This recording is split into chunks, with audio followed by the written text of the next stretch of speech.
Hoje existe uma preocupação, as pessoas por onde a gente anda, as pessoas perguntam assim: e esse ano, votar em quem para presidente? Votar em quem para não sei o quê? As pessoas estão extremamente desacreditadas da política, dos políticos, dos partidos, das instituições, e há uma demonização quase que generalizada dos políticos e dos partidos. Essa demonização da política, ela é algo extremamente perigoso para uma democracia. É claro que a crítica, ela tem que existir. As pessoas têm que criticar, sim, políticos, partidos, o judiciário, o Ministério Público, as instituições públicas, enfim. É um direito do cidadão criticar. Mas criticar é diferente de demonizar e de desacreditar. Porque uma democracia, ela não prescinde da existência de partidos, de políticos, dos três poderes, das demais instituições, não existe. Então, se eu o tempo inteiro demonizo os políticos, os partidos, o judiciário, o executivo, o Ministério Público, que proposta eu tenho para colocar o que no lugar disso? Então vamos acabar com os partidos, vamos acabar com os políticos, vamos acabar com o judiciário, vamos acabar com o legislativo, vamos acabar com tudo. E qual é a proposta que nós temos para substituir tudo isso? Como seria um país como o Brasil, sem os políticos, sem a política, sem o judiciário, sem o executivo, sem o legislativo? Ora, eu não estou fazendo aqui uma defesa de que as pessoas não devam criticar, muito pelo contrário. As pessoas devem e precisam criticar, mas elas devem e precisam criticar com fundamento e participando do processo.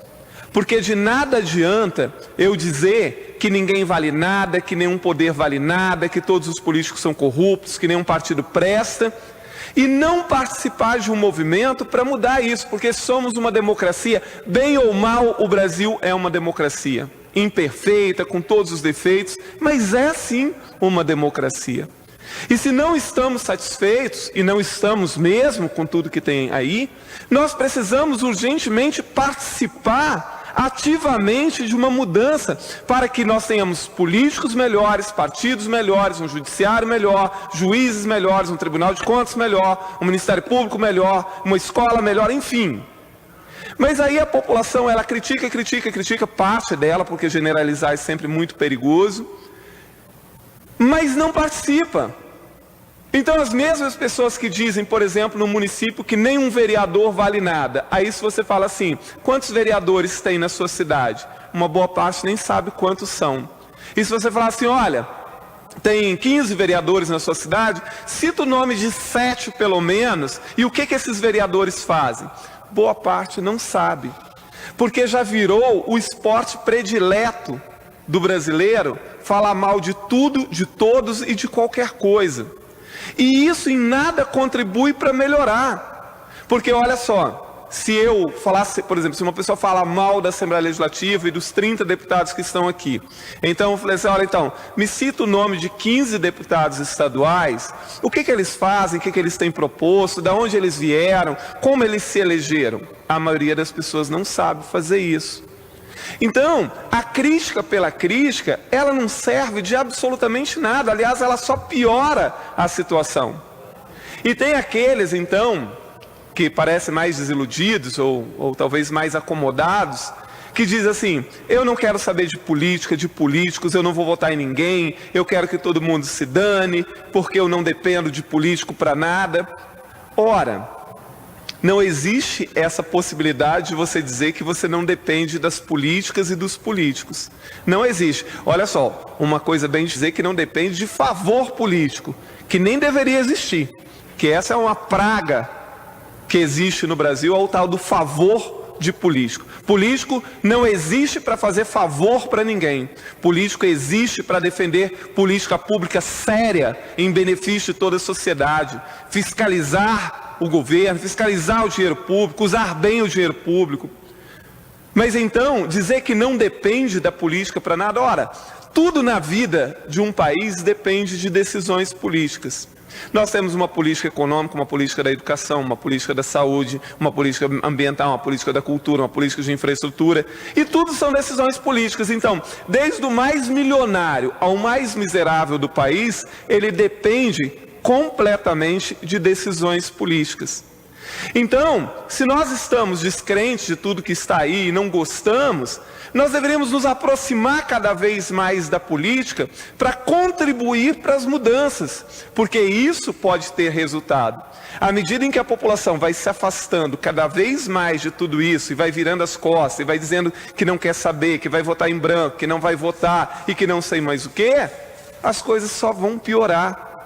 E esse tipo de rebeldia, esse tipo de protesto, ele só piora, ele não ajuda em absolutamente nada.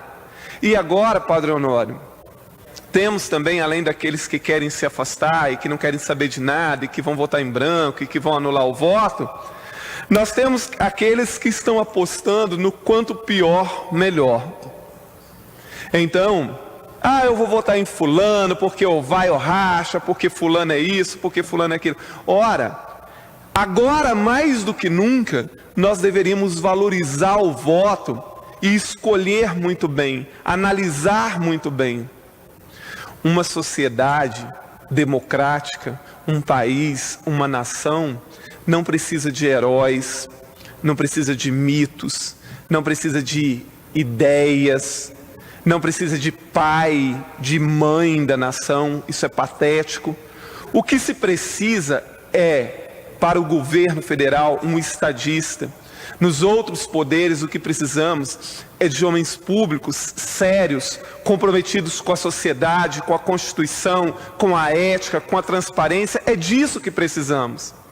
Eu me arrepio, Padre Honório, quando eu vejo um político dizer assim, porque fulano é a mãe do município tal, Beltrano é o pai dos pobres, Cicrano é o pai de não sei quem. Isso é um ranço do colonialismo que parece que não sai. Aquela ideia do apadrinhamento, aquilo que ficou no ranço de uma história terrível, porque ali, Padre Honório, a gente estuda isso em história, logo após o fim da escravidão, sobretudo. Então um fazendeiro, um grande coronel, ele pegava um filho de um pobre qualquer lá e botava para morar na sua fazenda, ele dava ali uma cama qualquer e um prato de comida por dia, e fazia o sujeito trabalhar de graça para ele, e dizia assim, olha, mas você é meu afilhado, eu estou fazendo isso porque eu te amo, você é quase uma pessoa da família. E o cara trabalhava de graça a troco da comida, de uma roupa velha, de uma cama, e dava graças a Deus, e acreditava que o dono da terra, o fazendeiro, o coronel, estava lhe prestando um grande favor. Modernizando essa prática é o que nós vemos hoje em dia, muitas vezes. A pessoa se satisfaz com algo que o político lhe dá ali, um favor qualquer, um benefício qualquer, e não se importa que não esteja fazendo para mudar realmente as condições daquilo que precisa ser mudado. A população, ela critica muito os políticos, mas em parte os congressos, as assembleias, as câmaras, elas são um reflexo da própria sociedade, que também é imediatista, que não quer saber se o político vai trabalhar em prol da sociedade, por uma política educacional decente, por um projeto de saúde decente, mas o que o político vai lhe dar imediatamente. E é claro que aquilo que está errado há 518 anos num país não se conserta em pouco tempo. Então, essa reflexão eu faço para aqueles que estão em casa nos ouvindo. Pense bem na sua condição de cidadão. O que você está fazendo, o que você pode fazer para ajudar a contribuir? Não se afaste da política, ao contrário, se aproxime para entender melhor, para ajudar efetivamente a mudar isso. Porque existem coisas que se nós mesmos não fizermos, ninguém fará por nós. E não adianta esperar o aparecimento de um Messias, de um Salvador da pátria, daquele que vai ser eleito e vai resolver todos os nossos problemas e vai botar para quebrar e não sei mais o que. Não existe isso. Nós somos hoje aproximadamente 210 milhões de habitantes. Somos um dos países mais populosos do mundo, um país com quase 9 milhões de quilômetros quadrados, com uma sociedade complexa e diversa.